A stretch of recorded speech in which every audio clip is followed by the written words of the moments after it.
Nadulog may pechay ditong bagong harvest galing sa Royal Tagaytay dito sa aming lugar. May pechay, may kangkong doon. Itong kalabasa, ba't ang dami mong kalabasa? Order ang 3 pirasong kalabasa. Tapos may kangkong na naman dito, mga gulay-gulay na yan. Ayan. Order ang 3. Ayun. Kukunin mamayang gabi. Kukunin mo may gabi. Ang laki ng patatas dito. O, yan. Ayan ang mga Baguio vegetables. The top 5 vegetables. Alam mo ba, ang top 5 vegetables ay ito. Cabbage, potato, carrots, Bell paper, oh, ang gaganda. onions, tomato, and then calamansi. Yan ang pinaka-basic na karaniwang binibili ng mga tao. Yan. Sibuyas, bawang, kalamansi. Konti na lang ang saging. Ano nangyari sa saging? Saging, bukas. Oh, hurot na naman ang tubig mo. Hurot na naman. Mabenta dito ang tubig ni Renbix. Mabenta ang tubig ni Renbix from Caybagal, Tagaytay City. Oh, mayayaman ang bumibili niyan dito sa tatlong bote. Bumili ang mga mayayaman kasi ang tubig ni Renbix ay purified water. Purified, hindi siya yung mineral water na basta-basta lang. Ito purified, ilang beses siya pinrases. Yung dinadaanan niya is 2 o 3 yung process na ginagawa nila sa tubig kung paano pinupurify. Kaya ang tawag yan, purified water, pwede sa bata. Pwede sa bata ang purified water ni Renbix. Oh, kumusta na yung onion ni Inday? Yan, medyo malalaki yung ating. Ito lang natira?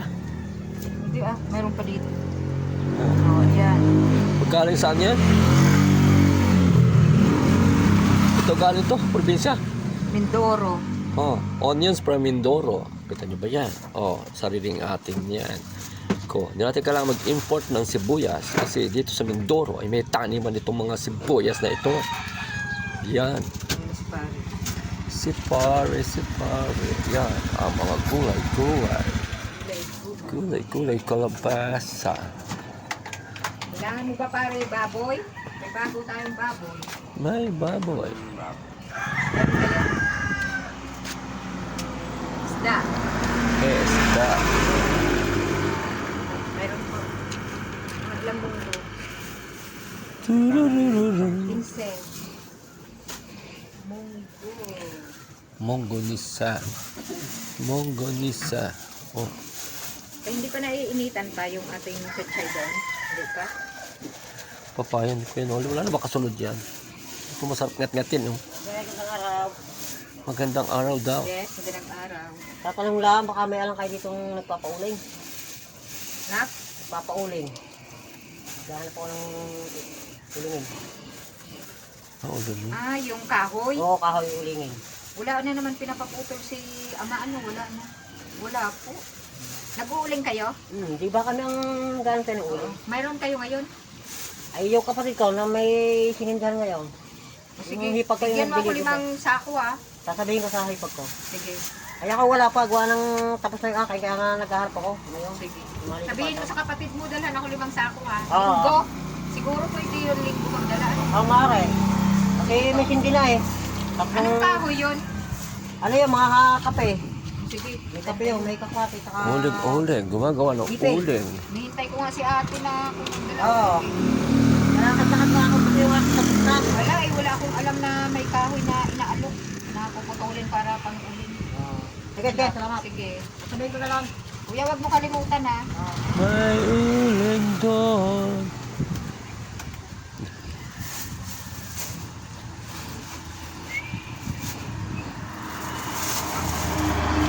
Okay.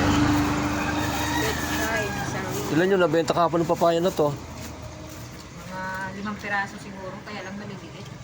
Yun lang pang hinog na hinog. Yung mga hinog ang mga binili ng mga tao na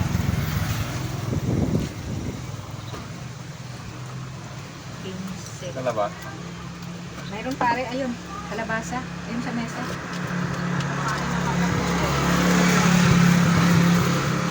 Kalabasa. Ano, patuloy pa yan? Ay, may mga damit-damit dito. Ayan. Ako talaga naman pati damit pinasok na. Wala sa inyo, Valerie. Yan yung ano ng mungko, yung nilalagyan ng okra, yung kalabasa, naglalagay kami. Talong. Nung siyang nagluto dito, natuwa ko eh. Nilagyan niya ng mga ganon. Pag may okra, Sabi ko, ang sarap naman pala nitong pag ginanito. Munggo, nilagyan ng okra, tsaka kalabasa.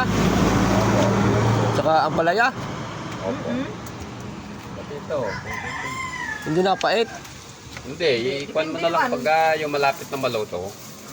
Kasi di ba dahon ng ampalaya nga ang nilalagay, pero yung Oo. iba ganito. Masarap naman. Kapatid ko, Munggo, masarap rin ampalaya, pag umuwi kami. okra, kalabasa, o ano pa. Luto na kayo. Nilalagyan nyo rin yung pechay. Yung na malunggay. Sarap. 116. Kagabi masarap yung amin. Kalabasa, gabi, at malunggay. Pinagkatan ko. Oh, ba't walang sabaw? Gata nga eh, hindi natuyo. Uy! Sinantok na ng sinantok. Laman ako na ako. Sabi ko, masarap yung kakagulay kasi Oo, walang sabaw. Maubos na. Walang sabaw. 16. Pila? Ano ba dyan pare? Pinapak, 20? pinapak ko lang yung gulay. Maria. Pinapak ko ang gulay. Mga isang kutsara lang na kanin nilagay ko tapos purong gulay lang. Kagabi, matutulog na rin naman. 34. Ang sarap ng luto ni Chris. Oh, Kaya po, Yes, salamat.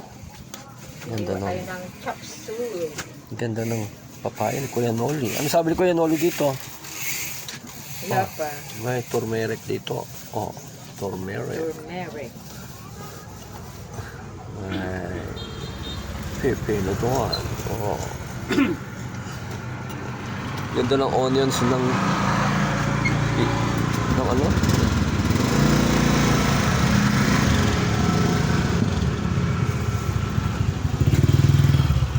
Hindi ka kumuha ng talong kay Lino.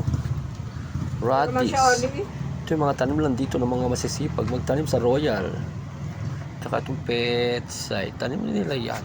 Katadala lang ngayong umaga. Si Mano, hindi nagdada. Naubos na yung sayote ni, ni Lolo Daro. Oh, ganda ng sayote ni Lolo Daro. Ilang araw na to. Oh, hindi nangingitim. Pag ganito daw available nilang talong oh. Aubergine yung pang pakbet. Hindi naman. Yung ano yun, parang bilog na, parang Batangas na talong na Sa kanila itim na itim. meron talagang ganun. Parang imported variety yan eh. Aubergine, eggplant. Grabe naman ang kilo. 150 Diyos ko. Ay, Yan. Oh. rich. Alam nila kasi na may rich tayo na sobe. Ang mahal naman. Mahal kilala ng customer yan. Mahal talaga yung talong na yan. Yung parang imported variety na ano eh. Na klase ng talong. Hindi ganito. Black. Black, black, black.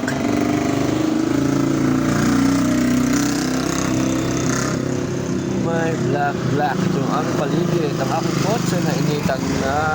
Ayun, ang Agla Black TV car. Ang aming barangay. Yung malaking bahay. Ano. Diyan, nasa harap niyo ang malaking bahay na yun ang aming tintahan. Ikot ka lang, may pine tree doon. Oh, yan na. Ayan na ang gulayan.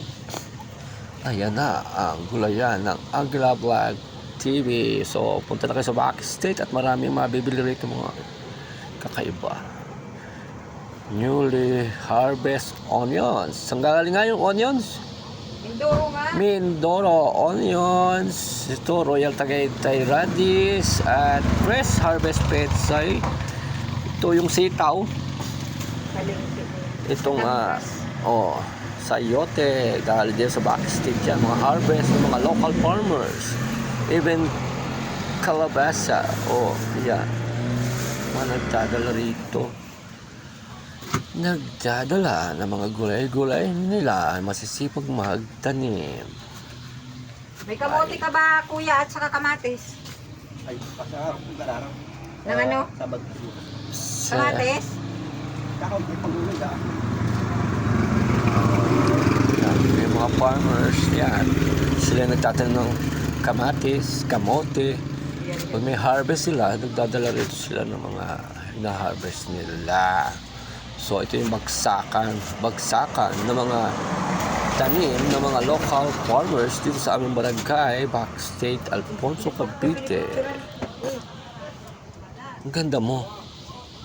Hindi ko rin sa pinipicturan. My God. Ito, pechay bagyo. May picture bagyo. Ang taba-taba mo na. Hindi naman.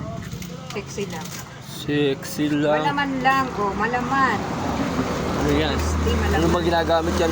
Yung ganyan? Ini-steam ng konti, tapos Bitaw. binabalutan ng giniling. Ito na naman tayo, kamatis. Ginto ang kamatis. Oh, ito, may mga tinapay tayo pag natutok yung mga customer natin. May mga pandikoko, fish bread. Yan, yan. Oh, may mga biscuit rin tayo. Soft drinks, ayan. Saka tubig. Punta na kayo. Oh, summer na. Kaya ipon ka na Bibili ng na tayo mga... ng pakwan maya-maya. Pagkaapak ng March. Tayo ay March. bibili na ng pakwan at melon. Second week ng March, tayo ay may pakwan na at melon. Diba no December may pakuwan? Kasing kamas. Yeah. Ngayon, may melon na ulit at saka pakwan. May melon at March, pak. March. Yun naman talaga season na March hanggang May, Oo, June. ang alam ko nga. Kasi sa amin sa Iloilo, ganun nga ang season. Seasons, fruit and season. Pakwan at Ng saka March to May, yung mga pakwan, melon, singkamas, mga ganon. Basta summer season. mangga. Mangga. Mamangga ulit tayo.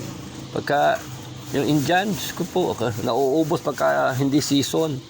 Pagka season ng mangga, Indian mango, ha? Walang kumakain. Nalalaglag lang. May gulay. May gulay. So, ano pang hinihintay nyo? Ito, laso na ito. Masarap itong ngat-ngatin. Lagay sa kamatis, lagay ng radish, taka yung sinangag na Bawang. hindi, na daily sa maliliit. Ah, sarap. Ay, opo. Kuha tayo. Radish, lazona, tomato, at yung dili sa maliliit na sinangag. Pag sama-samahin mo, tapos lagyan mo ng itlog na pula. Wow, lami kaayo. Ulam na. Ulam na. So, ayan guys. Ang Agla Blood City Store located at Barangay Backstate, Alfonso, Cavite. Good morning.